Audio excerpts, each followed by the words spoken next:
La boucle sans fin.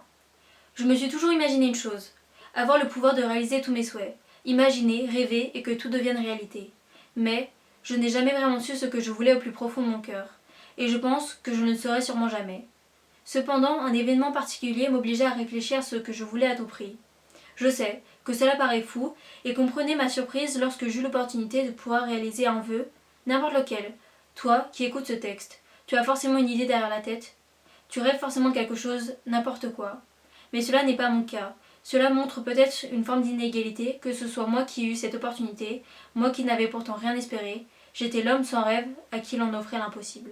Alors je me mis à réfléchir, encore et encore. Je ne savais pas vraiment quoi dire, comment le dire, je n'aurais pas vraiment d'autre opportunité pour faire cela.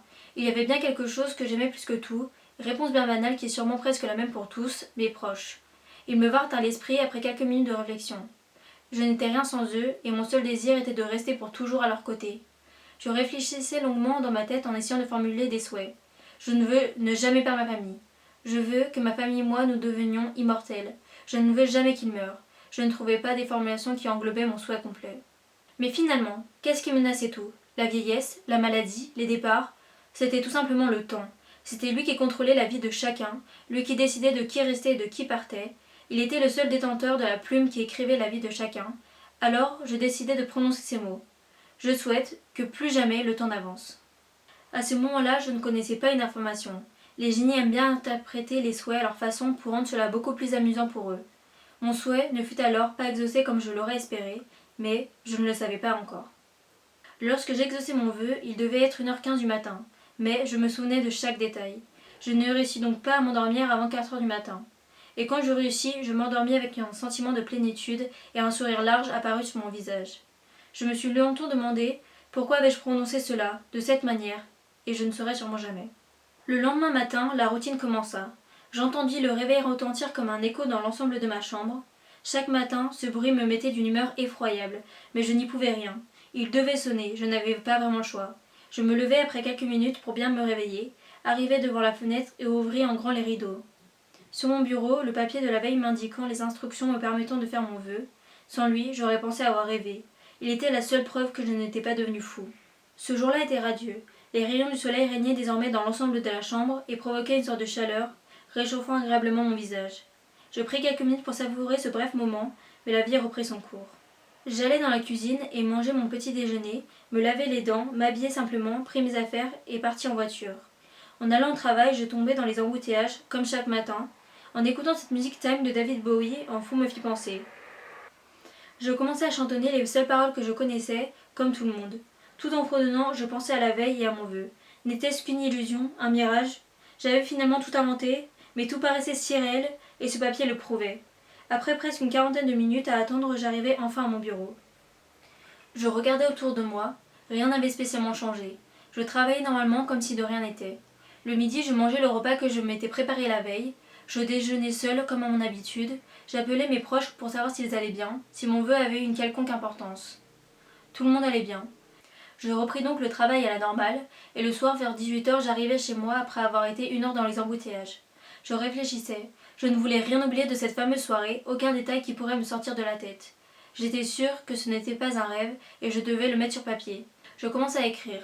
Du plus important jusqu'au plus petit détail insignifiant, c'était la première fois que j'écrivais vraiment, sans rien oublier. Je finis de tout écrire 2 heures plus tard. Je pris cette feuille et la rangeai dans mon bureau. J'étais si heureux de ce qui m'était arrivé, j'étais tellement chanceux. J'entends mon réveil et ma routine commença.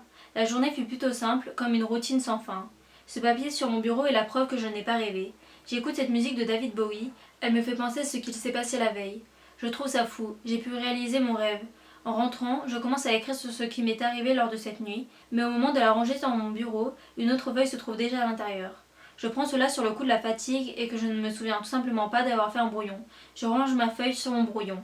Je me lève, la journée passe, il ne se passe rien de spécial. Mon seul objectif est de raconter ce qui m'est arrivé hier soir. J'arrive à mon bureau et je commence à écrire. J'essaie de ne rien oublier. Je pense que c'est bien, j'ai tout dit. Je vais ranger cette feuille et me coucher. J'ouvre le tiroir, mais quelque chose se trouve déjà à l'intérieur.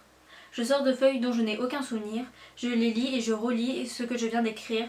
Les trois sont absolument identiques, à la ponctuation près, à ce moment rien n'est différent. Je décidai donc de réaliser une expérience. J'écrivais donc sur un post-it ces mots. Dis-moi, te rappelles-tu de ce que tu as fait hier? Si tu me réponds, j'ai fait un vœu, tu te trompes. Tu vas te lever et regarder dans le bureau. Tu trouveras tes récits de cette nuit-là, que tu voulais écrire ce soir, n'est-ce pas? Si j'ai pensé cela les jours précédents, aujourd'hui doit être le 4e jour depuis que tu as fait ton souhait. Malgré mon incompréhension face à ce message et à mon écriture maladroite, je savais que quelque chose avait changé. J'ai passé ma journée comme si de rien n'était, mais avec un sentiment d'étrangeté. Je compris rapidement, grâce au message que je laissais par le mois de la veille au mois du lendemain, que je ne me souvenais pas de la journée qui venait de passer. Au bout de quelques jours, je compris ma maladresse dans l'intitulé de mon souhait. Il avait tout simplement créé une boucle sans fin. Alors, pendant 2 ans, pour ne pas oublier cette situation, j'écrivais un message chaque soir pour mon mois du lendemain. Alors, comme devenu une routine, je me résolus au fait qu'il n'y avait aucune solution et que je fus condamnée à revivre encore et encore cette même journée. Je supportais de moins en moins cette situation, mais c'était sans issue, rien ne pouvait changer. À moins d'un miracle ou d'un éclair de génie, rien ne changerait. Je voulais que tout s'arrête, mais je ne voulais pas mourir, j'étais tout simplement perdue, je ne savais pas quoi faire. Alors un soir j'eus l'idée. Elle qui allait changer ma vie, elle qui était si stressante et remplie d'angoisse, à chaque instant allait prendre fin. Je pris alors tout ce qui pouvait me rappeler que je me trouvais en réalité dans une boucle sans fin. Toutes les feuilles, post-it ou encore indices furent brûlés. Mais en arrivant devant mon bureau, en voyant le fameux papier qui chaque matin me rappelait que ce qu'il s'était passé la veille n'était pas un rêve, j'eus un passement au cœur. Il était l'ultime preuve de tout mon malheur. Alors, après un regard, je décidai de le brûler, avec les autres indices. Je ne me souviendrai d'absolument rien, et cela m'allait très bien. Demain serait un nouveau jour. Aujourd'hui, j'entendis le réveil retentir comme un écho dans l'ensemble de ma chambre. Chaque matin, ce bruit me mettait d'une humeur effroyable, mais je n'y pouvais rien. Il devait sonner, je n'avais pas vraiment le choix. Je me levai après quelques minutes pour bien me réveiller, arrivai devant la fenêtre et ouvris en grand les rideaux. Sur mon bureau, il n'y avait rien. Comment un rêve pouvait paraître si réel? Je souris de ma propre bêtise en comprenant que tout cela n'était en réalité que le fruit de mon imagination. Ce jour-là était radieux. Les rayons du soleil régnaient désormais dans l'ensemble de la chambre et provoquaient une sorte de chaleur, réchauffant agréablement mon visage.